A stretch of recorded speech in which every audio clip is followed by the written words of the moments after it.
Our lead this hour coming from Sin City, Lost Wages, Nevada. That was the site of the NFL's latest attempt to keep the Pro Bowl alive. They've already given up on the tackling part of the Pro Bowl. It was played on Sunday in Viva Las Vegas. And were you watching? This is a big test. We'll find out when the ratings come out. Perhaps you were not checking it out. We flipped around. We were not locked and loaded from beginning to end, but we got a good enough taste of the event to be able to talk about it here. A brief glimpse, and we watched a lot of the highlight sizzle reels of what took place there at Allegiant Stadium. The NFC All-Stars beat the AFC All-Stars, which included backup quarterbacks, 35-33. And what they're calling, I love this, the reimagined, in air quotes, reimagined event, and a series of skills competitions, the 3 separate flag football games. It was hard to keep track of, but there were a lot of men, women, and children in attendance there. The crowd of almost 60,000 at Allegiant Stadium in Vegas to watch that. 58,331, the announced attendance, as the NFC beats the AFC in a flag football game. So let us discuss thumbs up or thumbs down to the Pro Bowl's new format. So I want to be very clear here. 2 thumbs down. I got 2 thumbs down on this. My observations. Ulterior motives. Fish sandwich and choir. And we will lock all of these things together, and we will make a flag.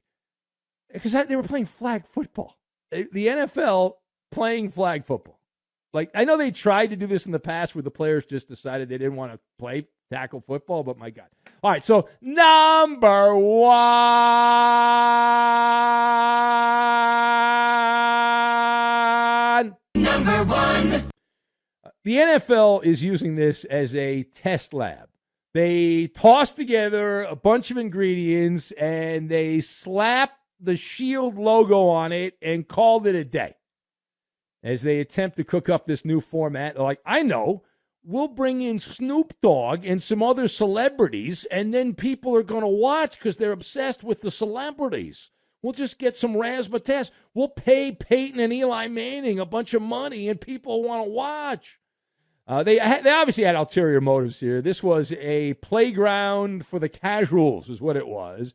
This new format was designed to gain as much clout as possible on social media. It was not designed for the hardo sports fan.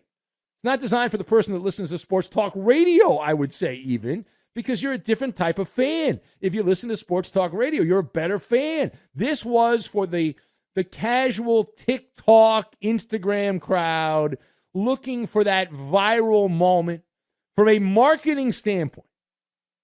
Trying a little bit too hard, right? Trying a wee bit too hard. Now, it was also not false advertising. Like, the NFL didn't hide from this.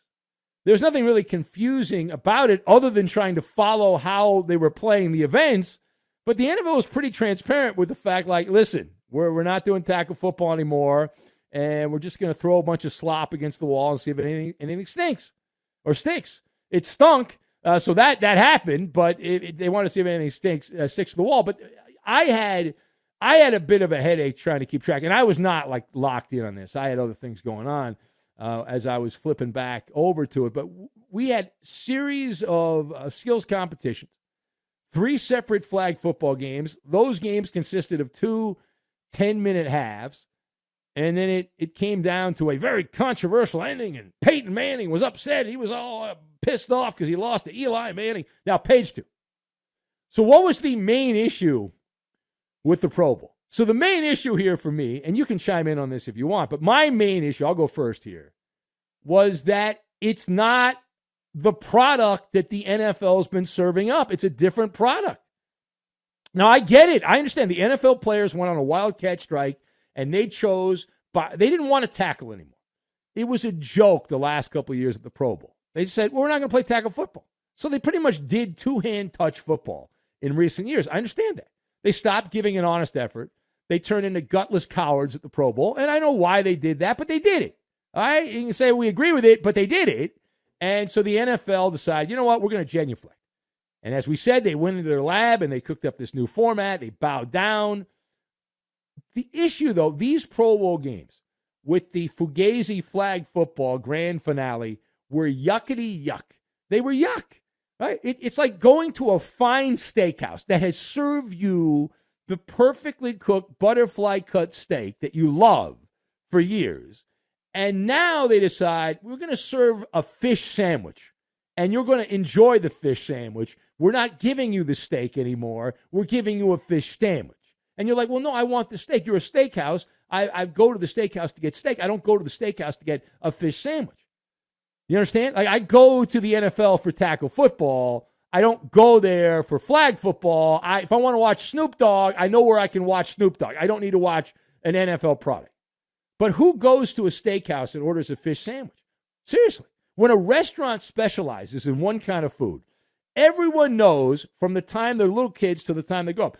For example, a steak. If you go to a steakhouse, right, and you order something other than steak, they will not bother to cook the other food very well, right? Why would they? The only reason that they have a fish item on a menu at a steakhouse is to accommodate the randoms that aren't the base of the restaurant that come in there, and they happen to accompany the people that are a serious steak eater.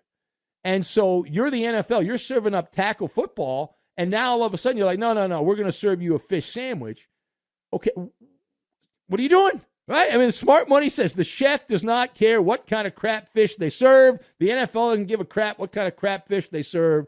And it doesn't mind whether they disappoint you or not because, hey, this is a steakhouse. And that's not what we're known for. But that's how I look at the Pro Bowl in a nutshell. It's for people that don't really care about tackle football. The other thing that I couldn't help but thinking, and I don't know if you were like me, but I'm watching the Pro Bowl. And in the back of my head, I'm thinking, boy, given enough time, this is what the NFL is going to become. All it takes is a couple more lawsuits. All it takes is a few more lawyers getting involved and a certain finite amount of time. And the NFL owners will get together. They'll have a powwow at some resort in Florida. And they'll say, hey, we can make just as much money playing flag football. We'll just slap the shield on. The players will love it because they don't have to wear helmets. And we can make our money, and we can get people to watch. And we've already got all these people trapped. They're all brainwashed in our product. And as long as we put the logos of the teams all over the place and the NFL logo, we can make this work. It's the way to do it. All right, final point. So the reaction, well, I had a very negative reaction. I didn't watch the whole thing, as I said, but what I did watch. I did not like. I did not enjoy. But the reaction was mixed. I'm not sure if I'm in the majority or not. It seemed like most people did not like this game. Clearly, it was not universal.